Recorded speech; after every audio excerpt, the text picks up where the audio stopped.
Lectura del Santo Evangelio según San Juan. Después que Jesús hubo saciado a 5.000 hombres, sus discípulos le vieron caminando sobre el agua. Al día siguiente, la gente que se había quedado al otro lado del mar vio que allí no había más que una barca y que Jesús no había montado en la barca con sus discípulos, sino que los discípulos se habían marchado solos. Pero llegaron barcas de Tiberíades cerca del lugar donde habían comido pan. Cuando la gente vio que Jesús no estaba allí, ni tampoco sus discípulos, subieron a las barcas y fueron a Cafarnaúm en busca de Jesús. Al encontrarle a la orilla del mar le dijeron: «Rabí, ¿cuándo has llegado aquí?» Jesús les respondió: en verdad os digo, vosotros me buscáis, no porque habéis visto señales, sino porque habéis comido de los panes y os habéis saciado. Obrad no por el alimento perecedero, sino por el alimento que permanece para la vida eterna, el que os dará el Hijo del Hombre, porque a éste es a quien el Padre Dios ha marcado con su sello. Ellos le dijeron: ¿qué hemos de hacer para realizar las obras de Dios? Jesús les respondió: la obra de Dios es que creáis en quien Él ha enviado. Palabra del Señor. Gloria a ti, Señor Jesús.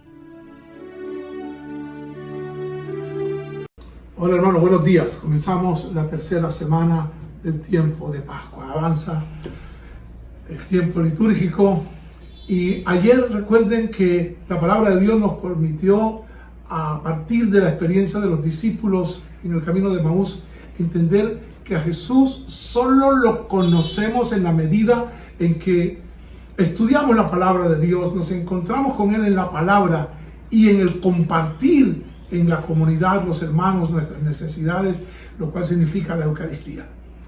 Hoy continuamos en el Evangelio de Juan y encontramos a una multitud que sigue a Jesús. Es la multitud que se diferencia de los discípulos de Jesús. La multitud sigue a Jesús porque le ha visto hacer milagros, porque está impactada, porque busca a Jesús por milagros. Y cuando lo encuentran, finalmente, el Señor se da cuenta de los sentimientos, de las intenciones que hay en el corazón de esta gente que lo busca. Y Jesús les dice: ustedes me buscan por haber comido pan hasta quedar llenos, y no porque hayan creído viendo las obras que realizo. Tendríamos nosotros que preguntarnos: ¿por qué buscamos a Jesús? ¿Qué nos motiva a nosotros para tener fe, para creer en la persona de Jesús? ¿Qué es lo que nos anima en el seguimiento a Jesús? Jesús le dice a aquella gente: trabajen no por el alimento que se acaba, sino por el alimento que dura hasta la vida eterna. Hoy mucha gente está buscando en Jesús la sanación, está buscando en Jesús la protección del coronavirus, está buscando en Jesús cosas materiales, no las cosas espirituales. La gente tiene miedo quizás a perder las cosas materiales y le pide al Señor que sea como el protector, que sea como el seguro. No, Jesús genera en nosotros vida interior, vida espiritual. Finalmente, aquella gente escuchan a Jesús con atención y entonces le preguntan a Jesús: ¿qué tenemos que hacer para trabajar en lo que Dios quiere? Es decir, en las cosas espirituales, en las cosas del cielo. Y Jesús les dice, pues sencillamente, crean en el Evangelio. Hermano, ¿y qué es creer en el Evangelio?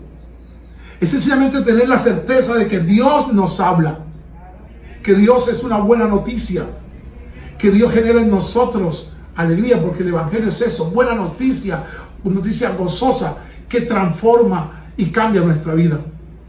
Déjate tocar por el Evangelio, déjate llenar del Evangelio, déjate llenar del gozo que produce el Evangelio en nosotros.